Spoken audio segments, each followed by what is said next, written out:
but nothing prepares you for the moment your own father tells you that your future no longer belongs to you. The rain that afternoon was loud enough to drown out every noise in our small apartment in Charlotte, North Carolina. I stood by the window, watching gray water stream down the glass, and for a moment it felt like my whole life had turned into those blurred lines. My mother lay weak in the next room, breathing in shallow, painful rhythms.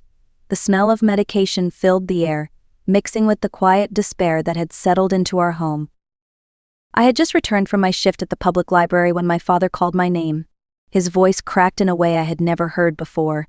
When I stepped into the living room, he was sitting at the table with his head in his hands. The sight alone made my stomach twist. "Sienna, we have a problem," he whispered. "A problem I cannot fix." I knew instantly this was about the debt he had taken from the wrong people, the debt he had taken because he was desperate to save my mother. But what he said next felt unreal. "Their boss wants to see you.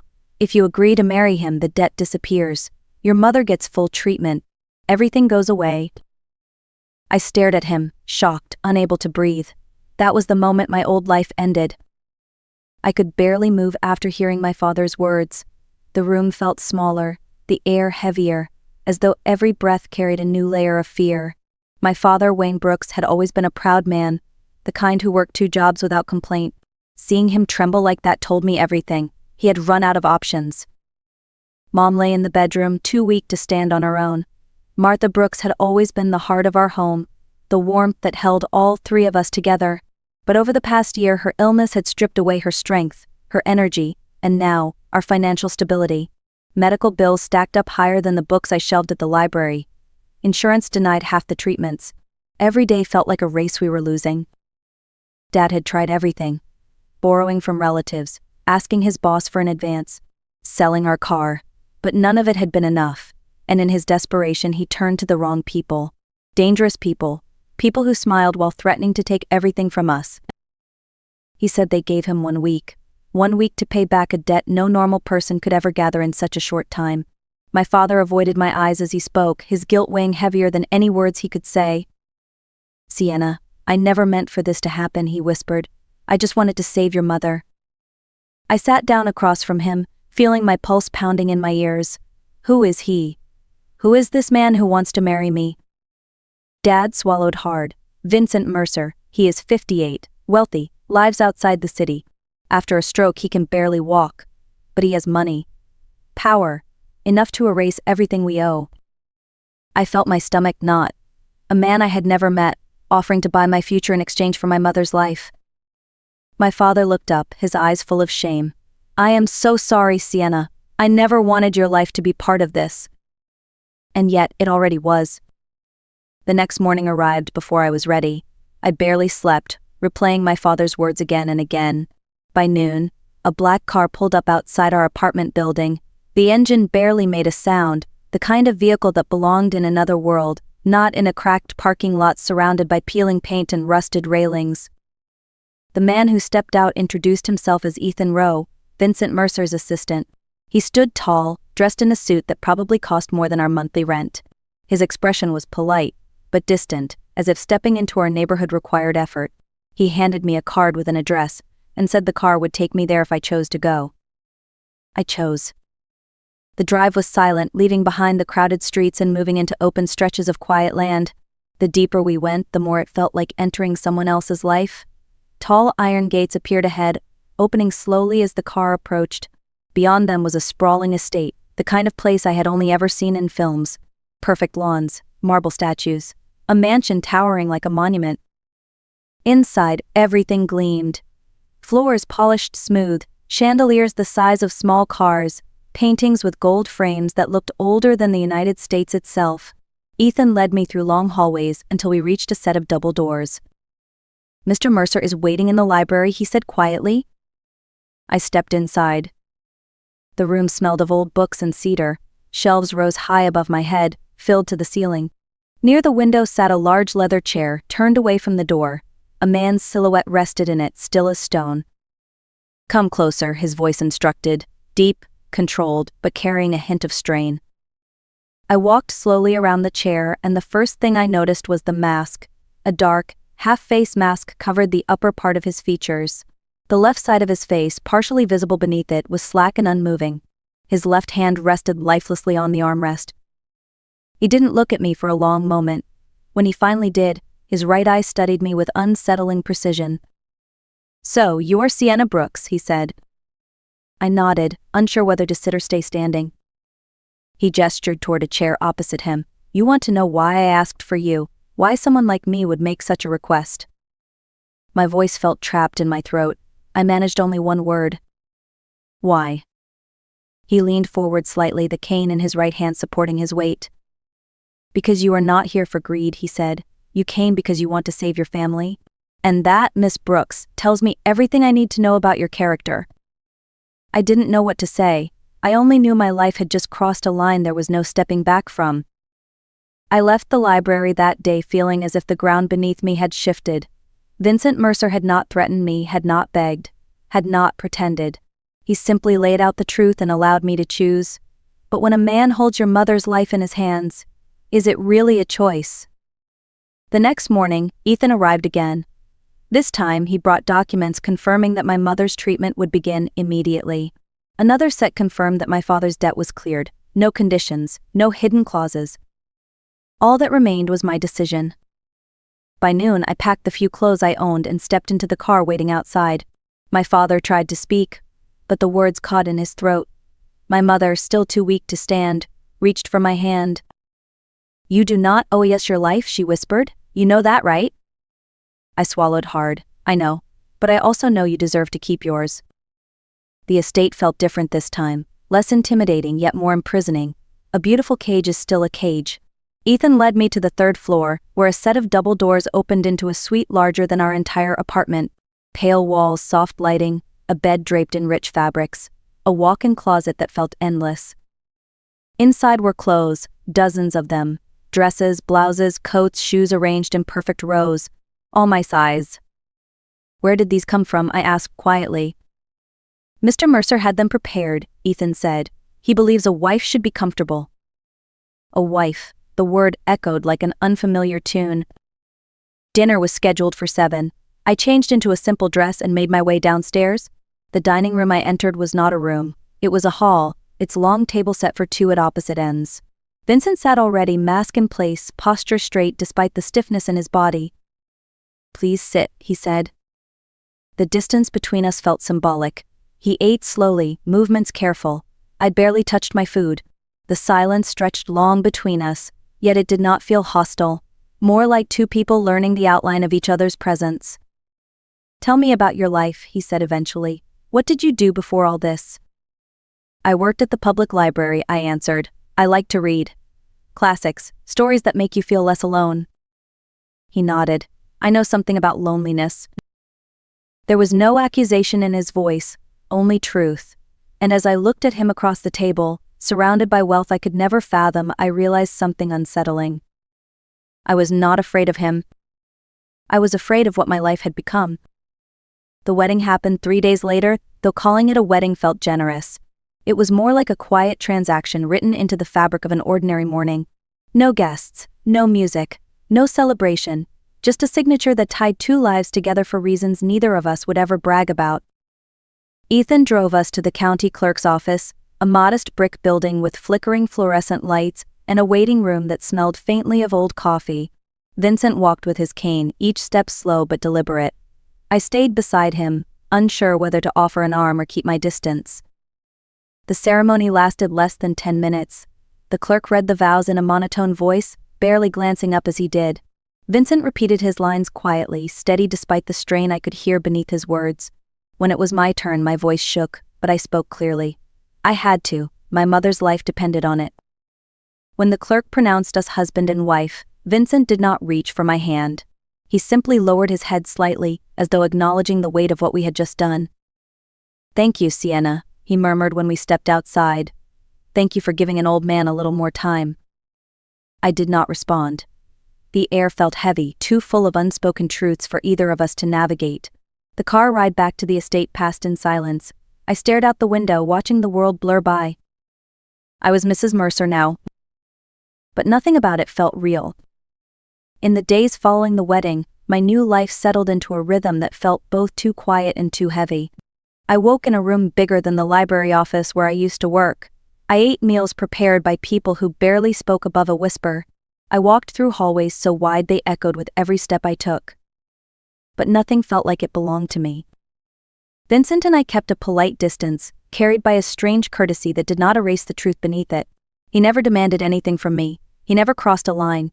In fact, he barely came near me unless necessary. Our interactions were simple.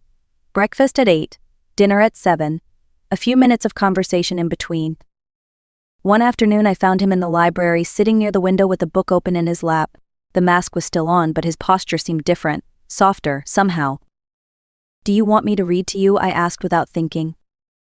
He looked up, surprised. "If you would like to." I took the chair beside him and opened the book to the first page. As I read, his breathing slowed, and for the first time, the tightness in his shoulders uncoiled. He closed his eyes, not sleeping but listening, truly listening. When I finished the chapter, he spoke quietly. "I used to read to my daughter like that, before the accident." It was the first time he mentioned having a child. I turned to him, unsure if he wanted to continue. He did. "Her name was Leela. She was 13, bright, gentle, everything good in my life." His words drifted off, swallowed by the ache behind them. The room seemed to shrink around us. "What happened?" I asked softly. He kept his gaze on the garden outside. "I lost my wife and daughter in a car crash 8 years ago. After that I drifted. Money does not fill a house that has no voices left in it." A long silence followed. In that moment the mask he wore felt less like a barrier and more like armor, a way to hide not just the effects of the stroke, but the hurt carved deep inside him. That evening, when he struggled to stand from the dining table, I instinctively moved to help. His hand gripped my arm, steadying himself. "Thank you," he said, his voice low. It was the first time he looked at me not as a duty, not as a bargain, but as a person. And for the first time I realized I was starting to see him that way too.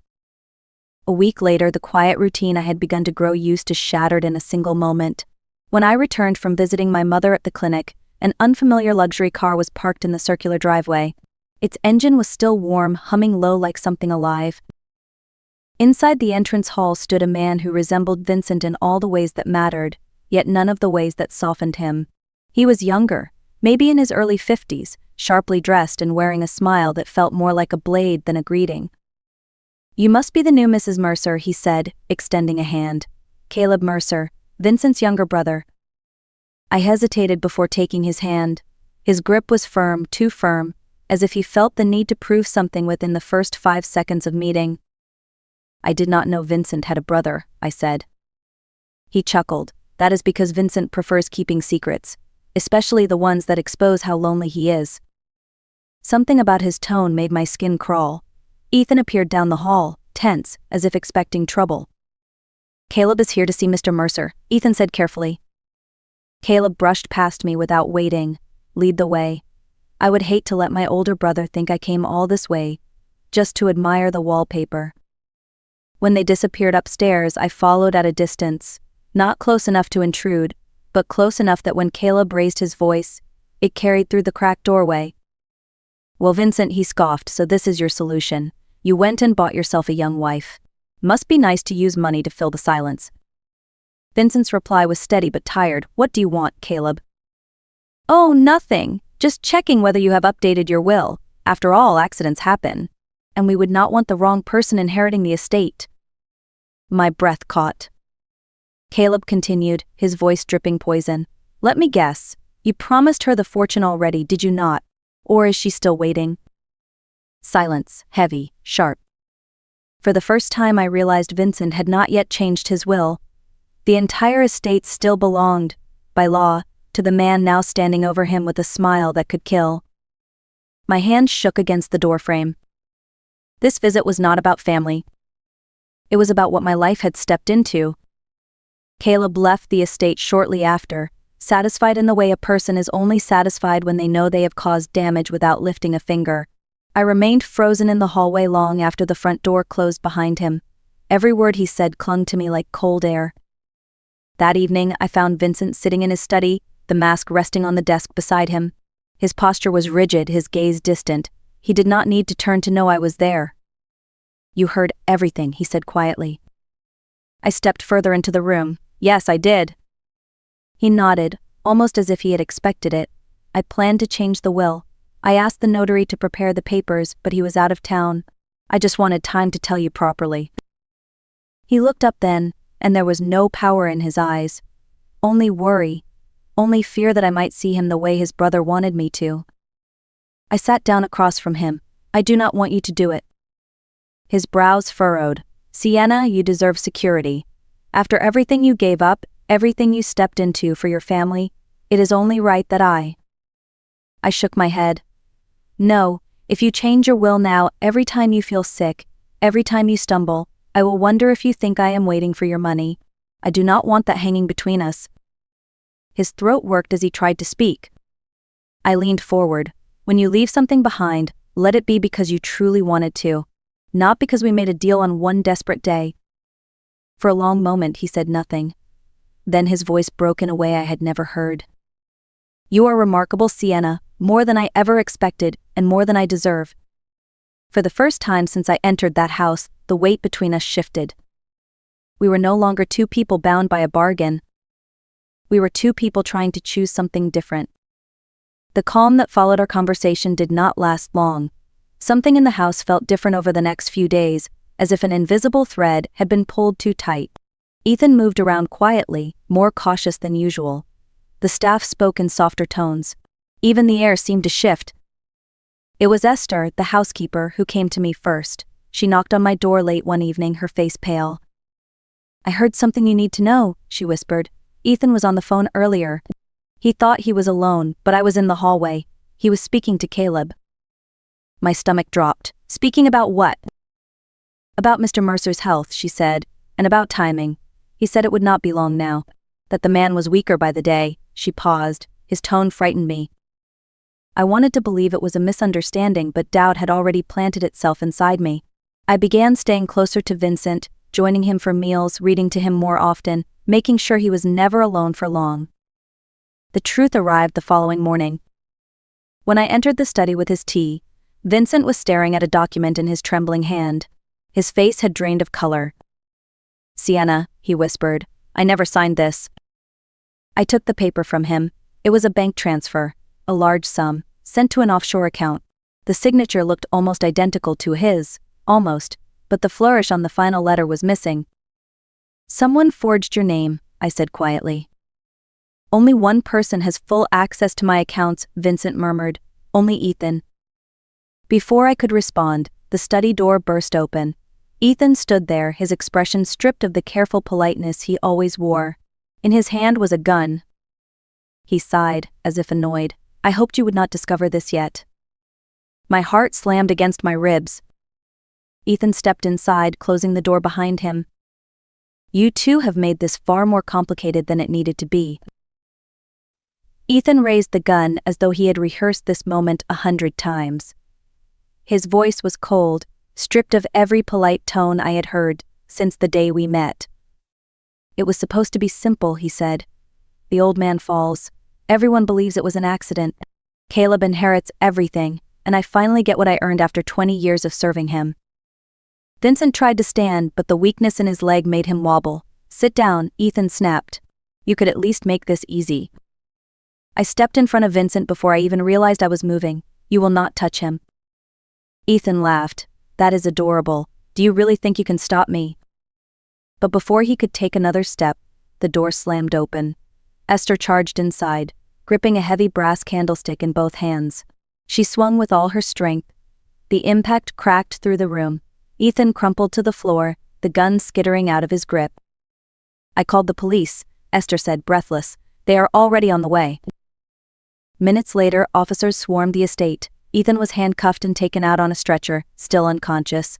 His phone, seized by the police, revealed dozens of messages from Caleb, instructions, bank details, plans, enough evidence to have both men arrested. In the weeks that followed, something unexpected happened. Without Ethan controlling his medication, Vincent's health began to improve. Slowly at first, then noticeably, his walking steadied, his speech grew clearer, his energy returned. We spent hours together in the library, reading, talking, sharing stories we had never spoken aloud before. There were moments when he watched me with a softness I had never seen.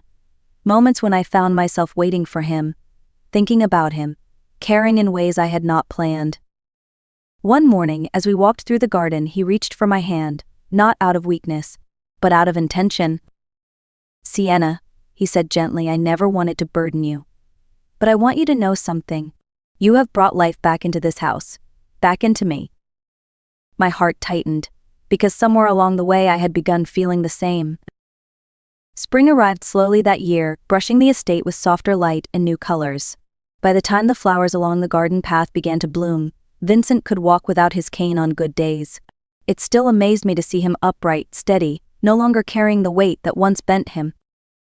One morning he asked me to come with him somewhere. He insisted on walking to the car himself, refusing help with a quiet pride that made me smile. The drive was short, winding through tall pines and open fields until we reached a clearing beside a small, glassy lake. I remember gasping when I stepped out. The water reflected the sky perfectly. The air was still, barely touched by sound. Near the shore stood an old wooden gazebo weathered by time but standing strong. "This," Vincent said, "is the one place I never shared with anyone, not even my family." He guided me to the bench inside the gazebo, sitting close enough that our shoulders brushed. "I bought this land when Leela was little," he continued. "I always dreamed of building a house here for her, a place where she could grow up with sunlight, books, and quiet. But life changed, and I thought I would never return." I turned to him. "Why bring me here?" He held my gaze, steady and warm. "Because I want to start over, not as a bargain. Not out of loneliness, but by choice, with you." My breath caught. He reached for my hand, his fingers warm around mine. "I want to build a home here, Sienna. Not for you, with you, if you want that too." I did not answer right away. I leaned against him, letting my head rest on his shoulder as the lake shimmered before us. In the quiet, my heart gave the answer my voice could not yet speak. Looking back now, it is hard to believe how my life changed from the moment I stepped into Vincent Mercer's world. What began as an act of desperation slowly became a story I never expected to live. I learned that healing does not always arrive loudly. Sometimes it comes quietly, through conversations shared at sunset, through the steady recovery of someone you once feared, and through the simple act of choosing each other every day. Our lives did not drift together because of a contract or an obligation. They intertwined because two people, both carrying their own broken pieces, were willing to build something new from them. And in that choice we found something stronger than comfort. We found something real. Tell me in the comments where you are watching from.